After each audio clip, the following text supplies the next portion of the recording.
Caras de cu do Brasil! Quem conhece o Garfênis vai entender isso aí. Hoje, Brian Vaughan versus Garfênis.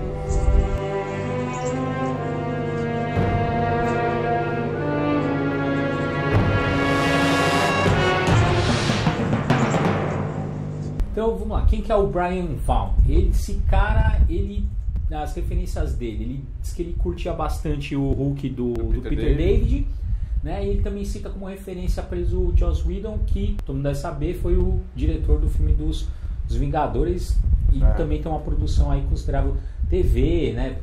Fez Buffy, tem alguns quadrinhos aí. Então essas são as referências básicas, né? Ele estudou cinema. Se você pegar, eu tenho essa impressão quando eu leio ele, a pegada dele, os cortes mesmo, a narrativa é cinematográfica, né? Tanto é que os caras fizeram primeira história, o primeiro arco de histórias do Y. Fizeram live action.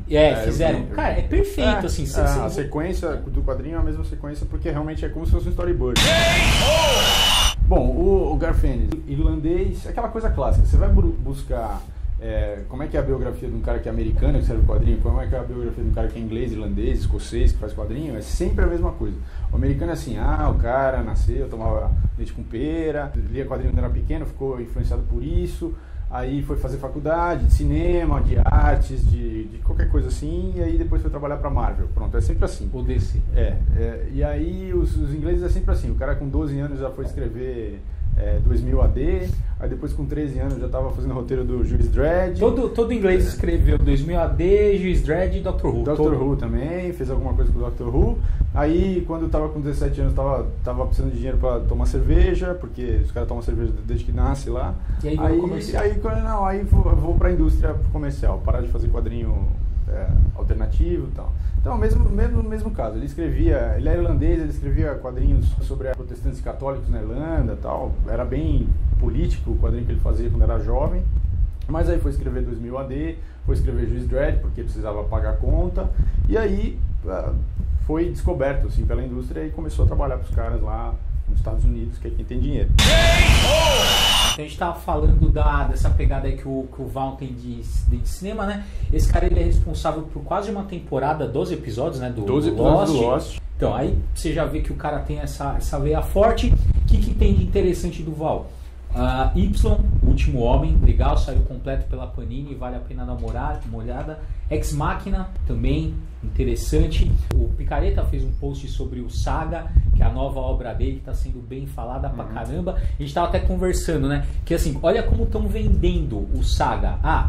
É uma história com começo, meio e fim. Né? Então, olha o nível que está a indústria norte-americana. Um produto que tem começo, meio e fim é um diferencial no mercado. Mas no mercado de quadrinhos é mesmo, né? Porque a coisa da continuidade da Marvel e da DC, que não acaba nunca, o terceiro ato não chega nunca, né? Então, E que de alguma forma também já está sinalizando para um saturamento do público dessas narrativas que nunca tem fim. Ele também fez Monstro do Pântano, tem um que é mais autoral, que são os Leões de Bagdá. Leões de Bagdá, que é uma história fechada e tal. O que eu curto no Vaughan é que assim, eu acho que ele tem esses high concepts interessantes, igual o Y.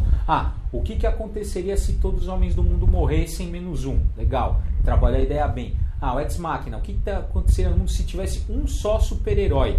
Né? E aí esse cara fosse, sei lá, prefeito de Nova York. Então, eu acho que ele faz esse exercício bem, ele tem uma boa ideia e executa de maneira razoável. Acho que isso que é o grande diferencial dele. Além de ter começo, meio e fim, né? Então, o Garfênis, assim, fundamental dele é o Preacher, que é a obra máxima, que também despontou o nome dele. Mas ele fez outras coisas, ele fez Justiceiro, por exemplo, ele ficou, 9, 8 anos fazendo Justiceiro. E ele escreveu uma história de origem para o Justiceiro nesse período que é considerada até hoje a principal narrativa de origem, que ele lutou no Vietnã e tal. Ele fez Fury, por exemplo, Fury também da linha Max, esse Justiceiro que ele fez era da linha Max, o Fury também. Ele retoma o personagem Justiceiro na história do Fury, que é legal. É bastante adulto essas histórias dele pra Marvel.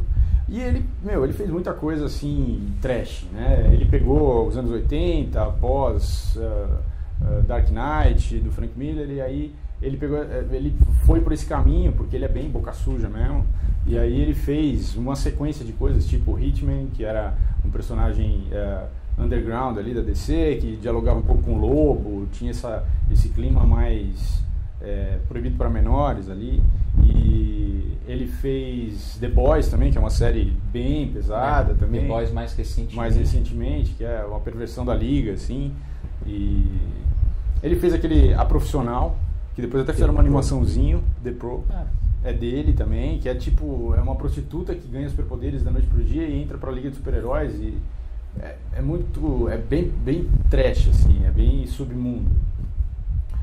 E ele fez o roteiro do Constantine, do Hellblazer, aquele Maus Hábitos lá, como é que chama? Que foi a base do filme do Constantine, que é a história que ele tá com câncer de pulmão e tal. Essa história... Mas é bem base, né? Mas isso é uma das primeiras coisas que ele fez também. Mas, de qualquer forma, é uma história bem... Quer dizer, assim, é uma novidade pro personagem. Naquele momento foi, pelo menos. Então, teve esse impacto de roteiro. Então, falar agora, pegar uma obra do Vaughn, que é o Y, né? Falei, tem completo, vale a pena. A ideia é boa, né? Que eu já tinha comentado. Então, o que aconteceria se todos os homens do mundo morressem menos um, né? Então, você acompanha a história desse cara. Assim, a gente que trabalha com ele, os personagens são bem feitos, a trama e tal. Mas eu acho que essa série, né? Se tem um problema é esse. Que é um problema, não estou falando que é do Vaughn, mas é o mesmo problema que eu acho que você vai entender do Lost, que é o quê? No Lost você tinha uma pergunta ali, o que é aquela ilha? Chegou no final, não importa que resposta que fosse dar, não ia ser satisfatória. O Y é a mesma coisa. Assim, você fica tanto naquela, ele ensaia tantas respostas, que na hora que ele fala o que é... Ele vai fechar, já meio que... Não agrada, né? Então, eu acho que... Mas não invalida a história, acho que é uma boa história. Como eu falei, ele trabalha, né, com essas ideias boas, ele executa de uma maneira interessante, né? A pegada dele é cinematográfica, que é essa narrativa que a galera quer. Ninguém quer mais uma coisa, ninguém tem mais saco para ficar lendo o quadrinho verborrágico, que tem texto na página. O cara quer uma coisa ação, uma coisa mais dinâmica, e eu acho que ele entrega isso pro público, uma coisa dinâmica e com qualidade. O Garth Ennis, a gente vai falar do Preacher, que é a principal obra dele, e assim, eu acho que a grande qualidade, eu lembro quando eu comecei a ler o Preacher, o impacto que teve é que, assim, saía fora de toda a lógica de quadrinho que eu estava acostumado, pelo menos. Eu era moleque e, assim, a premissa é um cara que é pastor, já perdeu a fé, e aí, um belo dia, um demônio e um anjo se apaixonam, geram um filho, e esse filho, que é filho de um anjo e um demônio, entra no corpo desse pastor. E aí, a partir daquele momento, ele passa a ter um superpoder, que é a voz de Deus.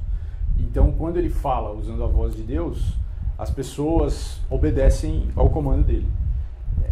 Assim, é tipo um high concept também isso. Sim. E hoje isso é tão comum, né? Isso é tão batido, mas naquele momento não era tão assim.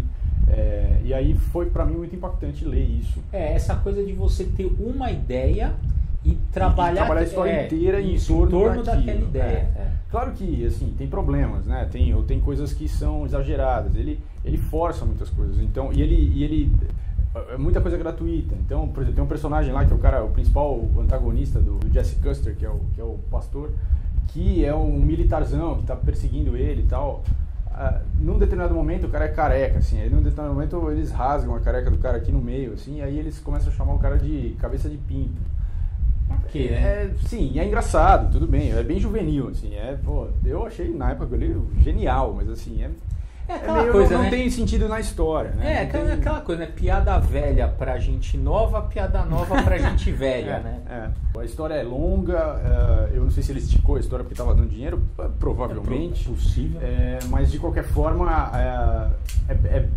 é interessante a discussão religiosa que tem, e os personagens são também muito bem escritos. O vampiro, que é é o melhor amigo do pastor, é um excelente personagem. O cara de Cu, que é o que a gente citou lá no começo na saudação, ele é excelente personagem também. Então, os personagens secundários e as histórias desses personagens são incríveis. vale a pena por isso, assim, porque tem todo um cenário em volta que é muito rico.